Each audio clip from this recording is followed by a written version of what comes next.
بسم اللہ الرحمن الرحیم۔ السلام علیکم پیارے دوستو، اللہ اور فرشتے آپ صلی اللہ علیہ وآلہ وسلم پر درود و سلام بھیجتے ہیں، اس لیے اے ایمان والو تم بھی آپ صلی اللہ علیہ وآلہ وسلم پر درود و سلام بھیجا کرو۔ اللہم صلی علی محمد وعلی آل محمد۔ ہمیں کیسے پتہ چلے کہ دعائیں قبول ہو رہی ہیں یا نہیں؟ دعاؤں کا مسلسل تمہارے لبوں کی تسبیح بن جانا اللہ تعالیٰ کی طرف سے تمہارے لیے قبولیت کا ایک اشارہ ہے، اور دعائیں مانگتے رہو، اسے اپنے بندے کے اٹھے ہاتھوں کی لاج رکھنا آتا ہے۔ ہمیں دعائیں بھی تسبیح کی مانند مانگنی چاہیے، ایک کے بعد ایک ضرورت اللہ تعالیٰ سے بیان کرتے رہنا چاہیے۔ دل راضی نہ ہو تب بھی دعا کے لیے ہاتھ اٹھاؤ، کوئی امید باقی نہ رہے تب بھی اس سے مانگو۔ وہ جو رات سے دن نکال سکتا ہے وہ نا امیدی سے یوں امید نکالے گا کہ تم حیران رہ جاؤ گے۔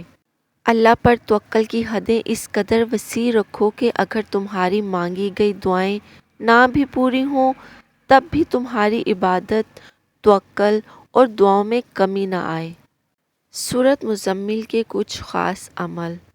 یہ ایک ایسا عمل ہے جس سے دین و دنیا کے بہت سے فائدے ہیں، اور اس عمل کا سب سے بڑا فائدہ یہ ہے کہ جناب رسالت کی خواب میں زیارت نصیب ہوتی ہے۔ سبحان اللہ!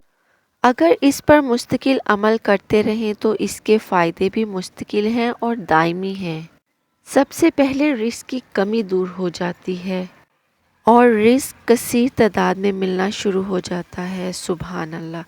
علم کے راستے کھل جاتے ہیں اور دن بہ دن روحانی ترقی عروج پر پہنچ جاتی ہے۔ عمل یہ ہے کہ سب سے پہلے سورۃ مزمل زبانی یاد کریں، اس کے بہت فائدے ہونے والے ہیں۔ جب نیا چاند شروع ہو اور اس کی پہلی جمعرات ہو، اول و آخر درود شریف 11 بار، درود ابراہیمی سورۃ مزمل 11 بار پڑھیں۔ سوتے وقت 11 بار دل میں یعنی زبان تالو کے ساتھ لگا کر دل میں پڑھیے۔ اول تو پہلے ہی روز خوشخبریاں ملنا شروع ہو جائیں گی۔ انشاءاللہ یہ عمل مسلسل 41 یوم کریں اور اس عمل کے ساتھ یا مغنی یو 1100 بار پڑھیں۔ اس عمل کے دوران اگر زیارت رسول صلی اللہ علیہ وآلہ وسلم نصیب ہو جائے تو اللہ پاک کا شکر ادا کریں جس نے آپ کو یہ سعادت نصیب فرمائی۔ آپ اپنا یہ روحانی عمل جاری رکھیں اور اس کے بعد علم کے دروازے کھل جائیں گے انشاءاللہ۔ بہت ہی برکت والی اور طاقت رکھنے والی صورت ہے۔ اگر کسی پر کالا جادو ہو جائے تو یہ اس کا توڑ بھی کر سکتی ہے۔ 11 مرتبہ سورۃ مزمل پانی پر دم کر کے صبح نہار منہ 40 دن پلائیں۔ اول و آخر 11 بار درود شریف۔ اگر دور کا مریض ہو یعنی وہ آپ سے بہت دور ہے تو ایک ہی بار دم کر کے دے دیں، اور اگر قریب ہے یعنی آپ اسے مل سکتے ہیں تو بہتر ہے کہ ہر 10 دن کے بعد دم کریں۔ اول و آخر درود ابراہیمی 11 بار، نہار منہ کے علاوہ دن میں کم از کم 3 سے 5 بار ضرور پلانا ہے، اور رات کو سوتے وقت بستر پر بھی چھڑکوانا ہے، یعنی اس کا جو پانی دم کیا ہوا ہے وہ آپ بستر پر چھڑک سکتے ہیں۔ سورۃ مزمل کے اتنے پر اثر اثرات ہیں، جو اس کو باقاعدہ پڑھتے ہیں وہ جانتے ہوں گے۔ پاگل پن کا علاج سورۃ مزمل سے کریں۔ اگر کسی شخص کا دماغ خراب ہو گیا ہو اور وہ بہکی باتیں کرتا ہو یا پاگل پن کی وجہ سے گمسم رہتا ہو تو اس کا علاج اس طرح کریں کہ 41 مرتبہ سورۃ مزمل پڑھ کر اول و آخر 7 مرتبہ درود شریف کے ساتھ پانی پر دم کر کے اس شخص کو دن میں 3 مرتبہ یا 4 مرتبہ پلائیں، اور اس پانی کے چھینٹے اس کے چہرے پر بھی ماریں۔ انشاءاللہ پاگل پن سے نجات ملے گی اور دماغ ٹھکانے آ جائے گا انشاءاللہ۔ مراد پوری کرنے کے لیے اگر کسی شخص کی کوئی خاص مراد ہو جو پوری نہ ہو رہی ہو تو اس کو چاہیے کہ مغرب کی نماز کے بعد 11 مرتبہ سورۃ مزمل پڑھے، اول و آخر 11 مرتبہ درود شریف پڑھے، پھر سجدے میں جا کر دعا کرے، انشاءاللہ مراد پالے گا۔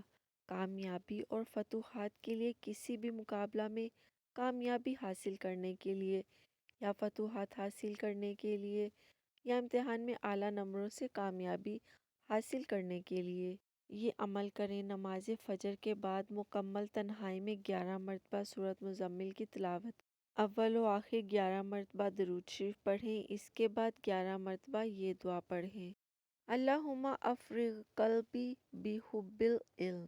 اللہ سبحانہ و تعالیٰ سب کو زندگی میں کامیاب کرے، آمین۔ اگر کوئی شخص کسی سخت مرض، گندی عادت، نشہ میں مبتلا ہو، یا بچہ نافرمان ہو یا شرارتی ہو، ایک بار سورۃ مزمل پڑھ کے اس کو ہدیہ کریں۔ جو خود ولی بننا چاہے یا کسی کو ولی بنانا چاہے، ایک بار سورۃ مزمل پڑھ کے خود کو ہدیہ کریں۔